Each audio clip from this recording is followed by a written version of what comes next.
Jangan lupa like, comment, and subscribe channel SDN Kalirejo 3. Assalamualaikum warahmatullahi wabarakatuh.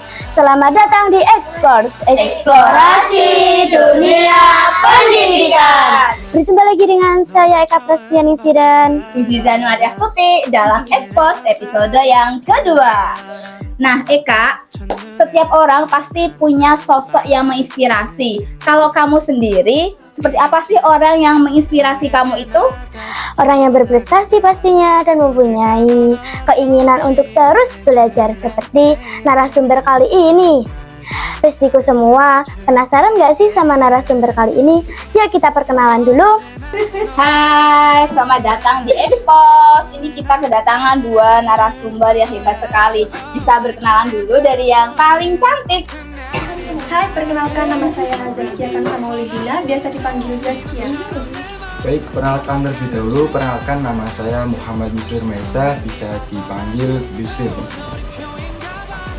Nah, kakak-kakak ini salah satu alumni SD Kalirejo 3. Yuk kita berbincang-bincang dulu sama kakak-kakak ini. Mengapa memilih sekolah di Putra Bangsa, Pak Yus? Soalnya di sekolah kami ini sangat-sangatlah militer. Jadi untuk rambut, dari pakaian, dari seragam, misal atribut kita itu banyak. Dari beberapa itu pangkat, terus pangkat, baret, itu ada baret, terus ada wings, ada sabu, di sabu ada kaos kaki ada sepatu. Jadi misal kalau tidak ada yang lengkap dari satu pun itu, kita akan kena yang namanya itu konsekuensinya itu apa? Bisa diambil dari squat jump, itu yang jongkok berdiri, terus ada yang push up, ada yang roll depan, ada yang push up berantai, itu macam-macam ya yang kita langgar. Jadi harus menertibkan yang namanya itu disiplin. Jadi apa-apa kita harus sangat-sangat disiplin. Seperti pakaian saja, potongan saja.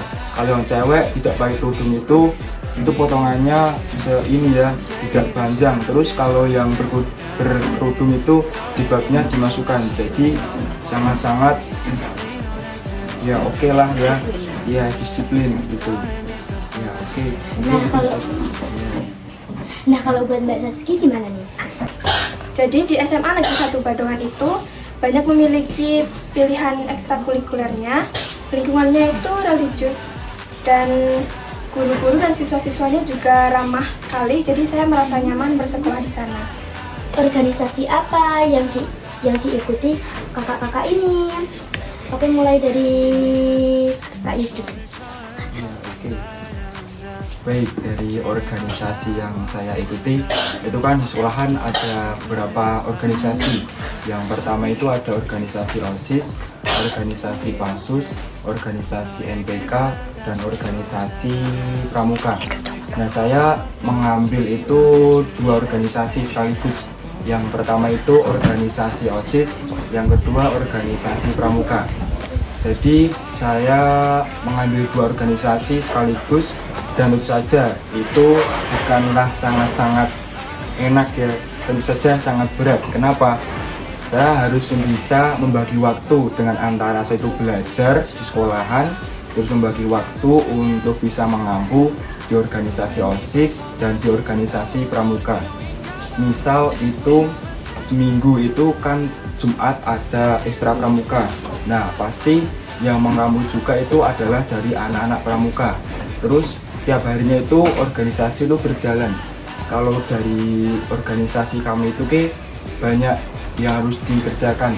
Misal itu dari pagi untuk berangkatnya organisasi OSIS itu berangkatnya harus setengah 7 udah sampai di lokasi sekolahan untuk melaksanakan yang namanya jaga gerbang.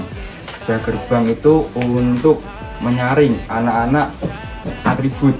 Itu kita percek per anak berangkat, terus kita cek atribut yang kurang lengkap, itu kita harusnya teliti.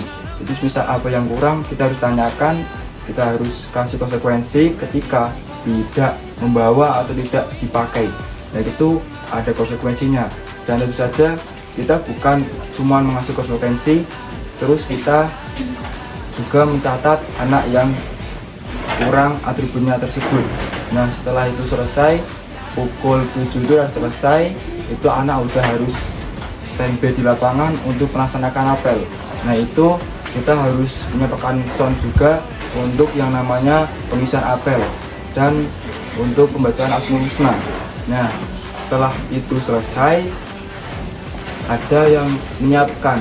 Itu kan sebelum anak-anak diisi apel untuk pematerian, itu ada yang menyiapkan. Yang menyiapkan juga itu dari anak organisasi tersebut. Setelah selesai itu, terus Asmaul Husna selesai, itu baru per kelas.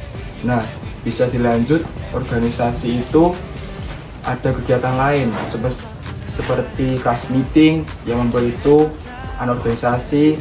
Terus untuk dari pramuka juga itu membuat materi setiap hari Jumatnya.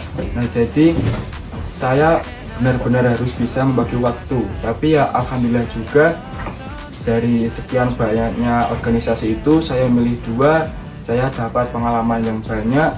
Terus ya intinya pengalaman yang banyak. Mungkin itu dulu, bisa dilanjutkan. Nah, sebelum dilanjutkan nih Mas, untuk OSIS-nya sendiri nih, kamu jadi apa nih? Oke, dari organisasi tersebut saya alhamdulillah juga menjabat sebagai ketua organisasi juga. Wow, keren dong teman-teman. Ketua OSIS, padahal kita itu dari pucuk gunung ya namanya ya, tapi Mas Yus itu kan masuk ke Putra Bangsa itu jadi satu sama anak-anak kota ya. Dan nggak nyangka banget tuh kita anak yang basicnya itu kita dari Pegunungan Menoreh bisa menjabat sebagai ketua OSIS di SMK Putra Bangsa. Ternyata nggak bisa diragukan lagi kemampuannya dalam memanajemen waktu. Kemudian pasti ketua itu bakalan bagaimana cara manajemen waktu, kemudian anak buahnya harus gimana ya, anggotanya itu harus gimana kan. Itu mempunyai prestasi tersendiri sih. Super banget nih. Alhamdulillah juga. Nah, buat Mbak Saski nih, Ya, Mbak Saski nih udah ikut organisasi apaan? Mbak Saski kelas berapa ya? Masih kelas 10. Masih kelas 10 berarti awal nih. Oke, jadi udah ikut apa nih? Saya mengikuti 2 organisasi, yaitu Pasbarama dan Jurnalistik. Pasbarama itu apa? Ini kayaknya asing banget loh. Pasbarama itu kepanjangannya Pasukan Pengibar Bendera SMA Negeri 1 Bandungan. Paskibraka, wow keren dong. Jadi pasti nih besok bakalan mewakilin ke Istana Presiden ya. Amin. Yang kedua apa Mbak? Oh, yang kedua Jurnalistik. Jurnalistik. Saya di divisi videografer. Wow, videografer berarti ini adalah salah satu apa ya? Videografer ya, berarti kan itu salah satunya ini ya. Keren banget nih, sesuai dengan zaman sekarang. apa tantangan, apalagi jarak yang jauh sekali? Mulai dari Kak Isra. Bisa diulangi pertanyaannya gimana? Apa tantangan, apalagi jarak yang jauh sekali? Tantangannya Tantangannya. nih kan jaraknya tuh yang pertama nih jauh, paling nggak sekitar 20 kilo ya, ya 11 sampai 20 kilo. Apalagi Masus itu kan mengampu 2 organisasi utama nih, Pramuka kan juga utama kan, ekskul wajib, terus OSIS itu juga merupakan organisasi utama kan di SMK. Bagaimana cara tantangannya itu apa aja gitu? Ya oke, tantangannya pastinya yang pertama tadi udah disebutin, yaitu bisa mengatur waktu. Soalnya juga bisa bertabrakan waktu untuk antaranya itu dari OSIS sama Pramuka. Nah, jadi gimana sih kita bisa untuk membagi waktu dari antara OSIS dan Pramuka? Kita biasanya dari ketua-ketua itu membuat jadwal, itu rutinan buat rapat, itu hari apa kita harus tentukan juga biar tidak ada yang namanya bertabrakan waktu untuk pembahasan apapun itu. Jadi untuk itu juga bisa dimasukin untuk suatu hal lah yang sangat harus diperhatikan juga. Nah, untuk yang lainnya itu pastinya kita juga berpikir itu nggak cuman fokus di organisasi juga, pastinya fokus di pramuka juga. Terus kita nggak cuman di fokus organisasi, kita juga di sekolah itu ada yang namanya kerja kelompok, terus tugas-tugas Materi gitu ya, materi dari mata guru. pelajaran sendiri. Nah, ya itu juga tidak boleh ditinggalkan. Semisal itu ada meeting untuk organisasi apapun itu harus di luar jam sekolah, semisal pulang sekolah. Nah, itu baru bisa untuk dilaksanain. Kalau motong jam pelajaran itu juga nggak bisa. Nah, itu untuk salah satu tantangan ya. Misal teman-temannya kalau udah pulang dari organisasi ini masih standby di sekolahan, itu pulangnya kadang malam juga, sore. Jadi kita melihat kondisi juga ya untuk itu. Misal kita juga dituntut besok ini harus selesai ya, proposal harus selesai, terus anak-anaknya harus kasih paham, terus biar mereka tahu jalannya alurnya begini-begini. Nah, itu sedangkan kita juga memikirkan tugas sekolah. Nah, itu gimana caranya? Biasanya kita membagi waktunya itu untuk kegiatan OSIS itu biasanya diambil itu jam sekolah atau pulang sekolah itu. Oke, buat Mbak Saski. Tantangan untuk saya sendiri itu pastinya jarak, karena jarak dari rumah ke sekolah itu sekitar 20 kilo lebih, dan itu pun kadang masih diantar orang tua dan kadang motor sendiri. Dan waktu itu pernah menunggu jemputan itu sampai jam 5:30. 6 sore. Iya. Prestasi apa yang pernah kamu raih nih, Mbak Saski? Untuk prestasi, saya ada di Di bidang apa nih? di bidang olahraga bela diri taekwondo. Oh, ada berapa nih medalinya? Wow, bisa dilihatin ke kamera dong. Wow. Ada berapa? Saya memiliki 6 medali. Yang pertama ada Kejur Cup tahun 2021. Ini adalah medali pertama. Kemudian ada Wali Kota Cup tahun 2022. Ini juara 3. Kemudian ini Taekwondo International Open di Yogyakarta tahun 2023, juara 2. Kemudian ada kejuaraan Disparpora Cup tahun 2023, juara 1. Kemudian ada juara 1 lagi, Menpora Cup tahun 2023. Dan yang terakhir, yang kemarin ada Dandim Cup tahun 2024, juara 1. Oh, tepuk tangan dong. Ternyata ada banyak banget medali yang sudah diraih oleh Mbak Saski di bidang taekwondo ya. Nah, biasanya itu kan kalau taekwondo identiknya itu kan sama cowok ya Kak ya. Iya. Nah, ini tuh cewek loh. Ini cewek bisa ikut taekwondo dan meraih medali sebanyak ini. Motivasi kamu apa sih ikut taekwondo? Biasanya kan cowok kan ya kalau taekwondo, tapi ini cewek, bahkan dia juara 1. Motivasinya yang pasti untuk menambah pengalaman dan melatih tanggung jawab dan juga menambah relasi. Oke Mbak Saski, latihan taekwondonya itu dari kapan sih?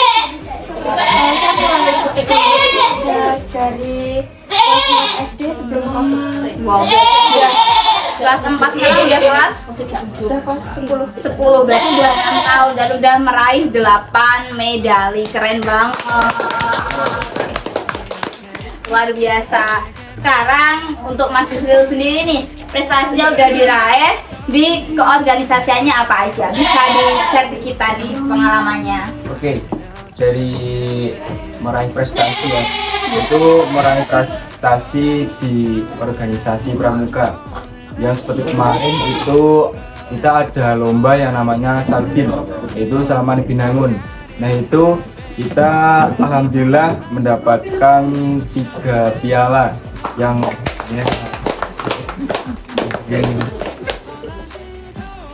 yaitu 3 piala kita meraihkan, kita berhasil mendapatkan pulang untuk 3 piala tersebut. Jadi di pramuka itulah mendapatkan 3 piala ya. Yang pertama yaitu juara 1 yaitu pensi, yang kedua itu kita mendapatkan juara 3 yaitu tergiat di pramuka. Jadi kita alhamdulillah juga mendapatkan 3 piala untuk dibawa pulang ke sekolahan.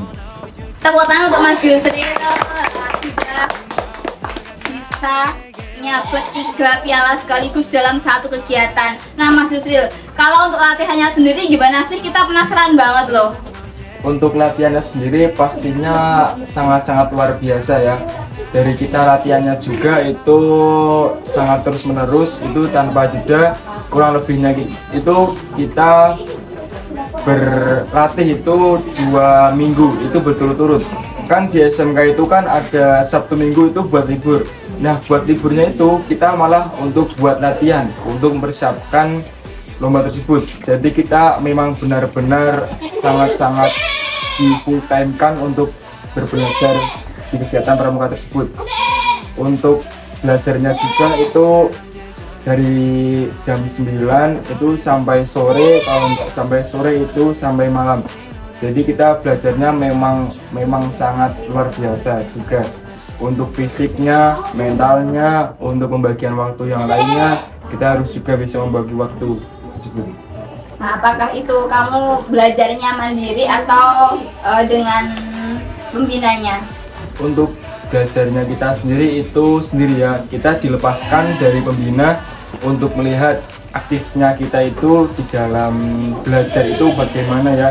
Jadi kita dilepaskan untuk bisa yang namanya belajar, komitmen itu bagaimana kita dilepaskan. Oh ya, ini memang sangat luar biasa untuk belajarnya.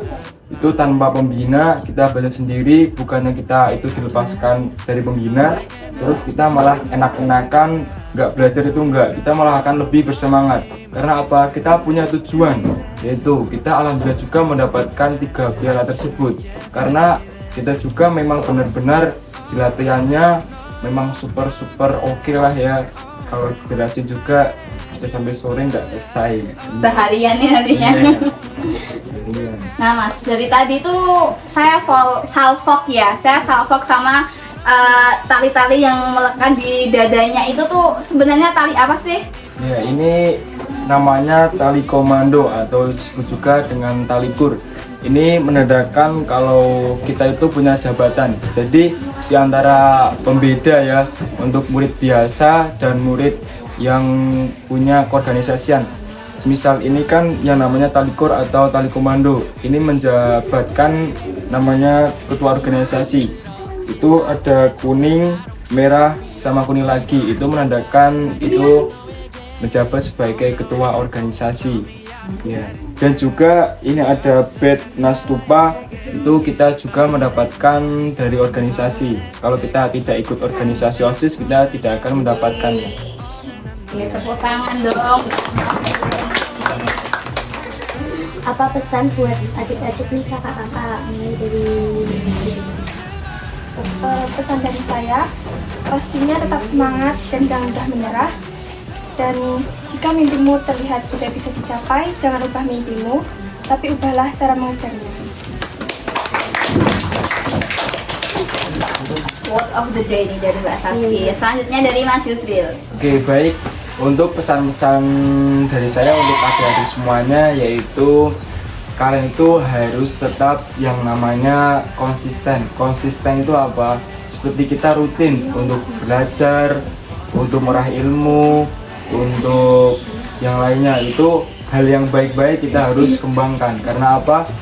Untuk kali ini kan anak-anak pastinya udah suka yang namanya itu bermain gadget, bermain HP, nonton TV. Jadi untuk belajarnya sendiri itu pastinya kalian kurang. Nah, saya minta tolong kepada kalian semuanya itu untuk belajarnya harus ditekankan, harus dirutinkan untuk belajar. Karena belajar itu penting. Ya cuman harus sepele sih, belajar itu nggak perlu muluk-muluk, tapi belajar itu juga penting karena untuk menimba ilmu. Belajar juga nggak perlu di sekolahan, di rumah pun juga bisa. Oh ya, nah kan sekarang udah yang namanya gadget. Nah gadget itu juga bisa untuk kita browsing, untuk mencari pengetahuan yang lebih luas di dalam selain sekolah. Nah untuk itu kita juga harus sangat-sangat disiplin dalam belajar. Soalnya belajar itu perlu. Kalian akan merasakan beda ketika kalian sudah menganjak yang namanya itu di tingkat SMP, SMA ataupun SMK. Itu akan kalian merasa jadi beda. Oh iya ya, saya dulu waktu SD itu belajarnya sangat-sangat giat. Nah itu jadi kalian akan merasa berbeda. Itu kalian akan bisa tahu lebih pengalaman untuk di jenjang yang akan lebih luas lagi. Jadi kalian akan menjadi pembeda.